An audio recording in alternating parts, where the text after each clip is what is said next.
When you are in the middle of an emergency, what is your first response? Is your first response to pray, or is your first response to seek out a natural solution? Now hear me out for a minute. We have conveniences at our fingertips for a reason. It's great and it's wonderful.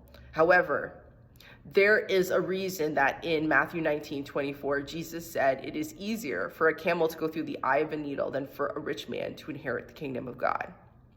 There is a reason that the move of God, the provision of God, we see a different relationship with people who do not have, people who are in a state of need. God is their source, and they recognize him as such, and they have no other options. But in countries where we have so much available at our fingertips, we don't even get to see what God is able to do in our life because we are too quick to respond in natural ways. If I'm sick, my first response is going to be to what? Take some cold medication, go to the doctor. Do I pray for that? In fact, in James 5, it tells me that I should go and seek the elders of the church, that they would lay hands on me and pray that I would be healed. Do we do things like that? Are those things even available?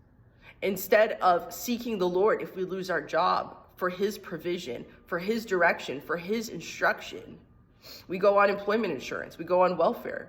We look for ways to get additional sources of income instead of trusting in God's care, trusting in God's provision. He says in Matthew 6 that he would take care of all our needs and that we shouldn't worry. Sufficient for the day is its own worries.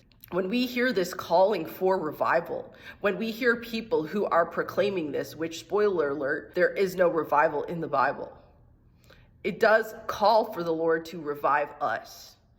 And in order for the Lord to revive us, that actually means we're going to need to look at our relationship with him as well and consider the fact that maybe we're not even creating space or room for him. And maybe he's already told us how we can have him move in our life. And we are the ones who've actually closed that door.